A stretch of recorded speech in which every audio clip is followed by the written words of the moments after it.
Sunday brunch at the Bennett estate looked like it belonged in a lifestyle magazine.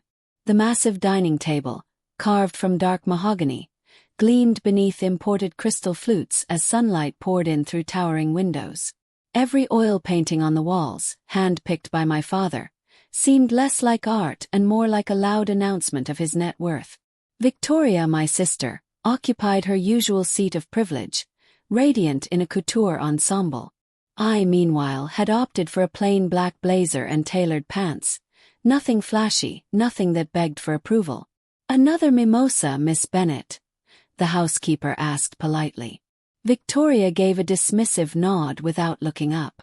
"And none for Sarah," my mother added quickly.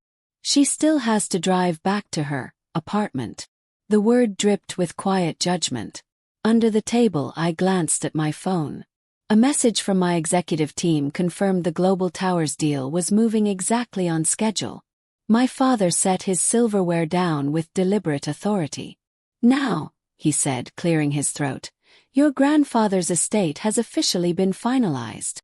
He produced 2 envelopes. Even before he spoke, it was obvious which one mattered more. "Victoria," he continued, "you've demonstrated real business sense during your 5 years at the firm." I almost smiled, thinking of her frequent absences, extended lunches, and total dependence on her assistant. "As such," he concluded, sliding the heavier envelope across the table, "you'll be inheriting the family mansion, along with the associated investment assets." Victoria seized the envelope eagerly. "Perfect. James and I can move in after the wedding." My father then turned to me, his voice noticeably colder as he nudged the thinner envelope forward. "Sarah, given your unconventional career path, we felt a simpler inheritance was appropriate. The studio on Cedar Street should be sufficient." My phone vibrated again. Final paperwork signed. Press announcement cued. "A studio?" Victoria laughed, holding up her deed. "That's generous, honestly. What do you even do these days?" "Something tech-related." "Property management," I replied calmly. Mother scoffed. "Managing that tiny building on the east side hardly qualifies as ambition. Victoria oversees entire developments." "So I've heard," I said lightly. Victoria leaned back, smirking. "Not everyone is meant for success. Enjoy your shoebox. Maybe one day you'll be able to rent from one of my properties." My phone buzzed once more. Global Towers acquisition finalized. 300 luxury properties secured. Press release in 5 minutes. I took a quiet sip of coffee, savoring their certainty. The small complex they mocked had been a pilot project for my property management platform, now adopted by every major luxury real estate firm nationwide. That technology funded my acquisitions, each one carefully layered until my portfolio spanned 3 countries. "Well," my father said, condescending as ever, "perhaps it's time you joined Bennett Investments. Entry level, of course. Leasing might suit you." Right on cue, my executive director called. "Excuse me," I said, standing. "I need to take this." My mother frowned. "During brunch? Your little rental business can wait." I stepped away and answered on speaker. "Ms. Winters," Amanda's voice rang clearly, "the press release is live.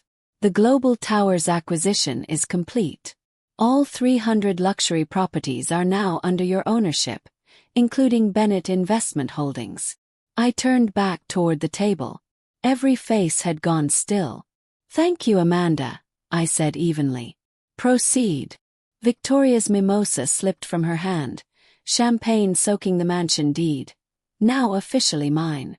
My father's complexion drained. "Sarah, what have you done?" "If you'll excuse me," I said, lifting my purse. "I have an emergency board meeting. We'll need to discuss new leadership across all acquired assets." Paused at the doorway. "Including this house." The silence behind me was absolute. Then the television in the dining room exploded to life with breaking business news. Everyone's attention locked onto the television as a sleek news anchor appeared. Her tone crisp with barely contained excitement. In a development sending shockwaves through the luxury real estate sector, Global Towers International has finalized the largest property acquisition of the last 10 years. The once anonymous CEO, Sarah Winters, has officially... Winters. Victoria gasped. But your last name is Bennett. I changed it last year, I said evenly from the doorway.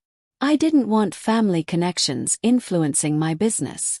Secured more than 300 high-end properties across the globe, including the entire Bennett investment portfolio, the anchor continued. The transaction is valued at approximately $4.2 billion. Father's mug slipped from his hand and shattered against the floor. $4 billion. Industry insiders confirm that Ms. Winters, 32, built her empire quietly over 7 years, beginning with a groundbreaking property management platform that has since become the industry's gold standard. Mother stared at the screen, color draining from her face. That software you were always working on. The one I told you to stop obsessing over. He nodded. That one. It's now used by every major luxury real estate firm, including yours. The broadcast rolled through glossy footage of towering skyscrapers and elite residential developments. Global Towers' expanded holdings now include the iconic Sterling Square project. That's our flagship property. Victoria shrieked, leaping to her feet. Dad, do something. The acquisition includes all assets under Bennett Investments. Amanda, my executive director, entered the room with a tablet. Ms. Winters now holds controlling interest in every property, this estate included. That's impossible, Father barked, standing abruptly. I would have known if someone was buying us out. Would you? I asked quietly. The same way you knew what was happening at Sterling Square, the project Victoria was overseeing. Victoria went deathly still. You didn't think I'd notice the concealed safety violations, the structural shortcuts, the payoffs to inspectors. I held up my phone, the report glowing on the screen. I timed the acquisition precisely. Another month, and the entire development would have collapsed, financially and physically. The business world is reeling as it learns that Sarah Winters, long known only to insiders, was the architect behind the most successful real estate innovation of the decade, the anchor continued. Mother's hand shook as she reached for her wine. All this time, while we thought you were failing, I finished calmly. While you were handing Victoria the mansion, I was purchasing the company that owns it. My phone buzzed again. Amanda angled the tablet toward me. Stock prices climbing fast. Your sister will fix this, Father said desperately, turning to Victoria. She understands property operations. She can. No, I cut in. She doesn't. Victoria knows how to spend money, not build it. Bennett Investments survived because my software has been quietly correcting her errors for 2 years. Victoria collapsed back into her chair, the mansion deed crushed in her trembling grip. Ms. Winters, Amanda said. The board is standing by, and the mayor is calling regarding Sterling Square. Mother stood, voice shaking. Sarah, please. We can work this out privately. As a family. Like we handled my inheritance. I replied coolly.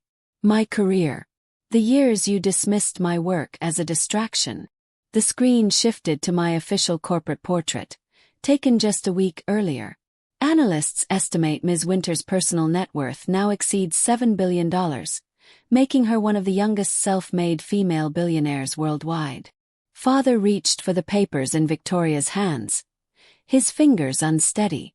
The mansion is now property of Global Towers, Amanda confirmed, along with every other former Bennett investment asset. But where are we supposed to live?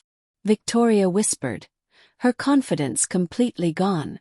I glanced at my watch, a discreet Patek Philippe worth more than the luxury car Father had gifted her last birthday. There's a studio on Cedar Street, I said lightly. I hear it's perfectly adequate. No one spoke. The only sound was the continued coverage of Global Towers' historic rise. I'll be going now, I said, turning toward the door. Then I paused. Oh, and Victoria, you may want to start packing. We have other plans for this property. The intercom chimed softly. Ms. Winters, your father is in the lobby again. I checked the security monitor. He stood there looking worn, hair slightly out of place, suit no longer pristine. It was his third appearance this week. Send him up, Amanda. When he stepped into my office, the contrast was stark. This was not the commanding man who once distributed inheritances with a smirk. His posture sagged, and the expensive suit he wore looked tired, like him. Sarah, he began, then hesitated. Ms. Winters, I brought a revised offer. Have a seat. I motioned to the chair across from my desk, the same top-grain leather model he once insisted on for his own office. He slid a folder toward me, hands unsteady. If you just review the projections. Victoria has been working non-stop. I flipped through the pages, recognizing the frantic attempt at credibility.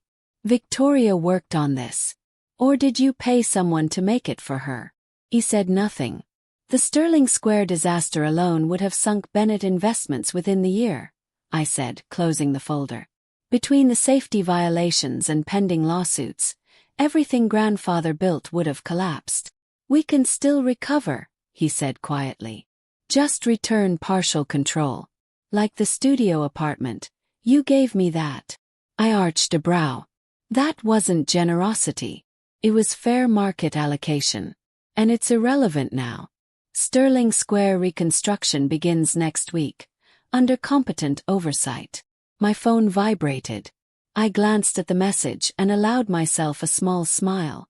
The mayor's office, I explained. They're impressed with our new safety standards and community investment model. The ones Victoria ignored. He sank deeper into the chair. Your sister, she's struggling. You mean she's facing consequences? I corrected calmly. The trust fund is frozen, he murmured. All accounts are under investigation. As expected, I said.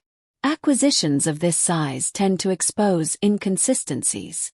The intercom chimed again. Ms. Winters, your mother and sister have arrived. I glanced at the feed. Mother looked composed as always. Victoria didn't. No amount of designer fabric could disguise panic. Send them in. They entered hesitantly. Nothing like the confident trio from that brunch 2 weeks earlier. Sarah. Mother began, then stopped when she saw my expression. Miss Winters, Victoria corrected her quickly. We wanted to apologize, Mother said. For what exactly? Asked, leaning back. Belittling my work. Endangering tenants. Or assuming I'd always be beneath you. Victoria's composure cracked. The mansion will be repurposed, I continued evenly.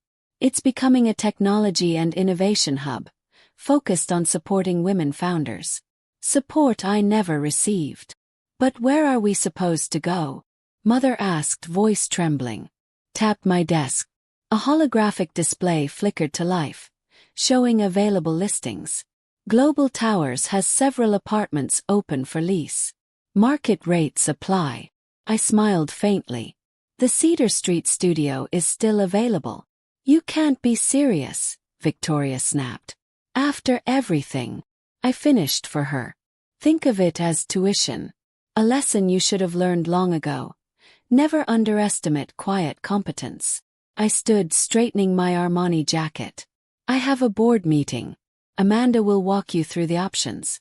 I recommend deciding soon. Renovations begin next month. As they turned toward the door, I added one final remark. Oh, Victoria, remember that tiny complex on the east side? It's now valued higher than all your failed projects combined. Good management changes everything. The door closed behind them. I faced the skyline, glass and steel glowing in the late afternoon light. What I built wasn't handed to me. It wasn't inherited.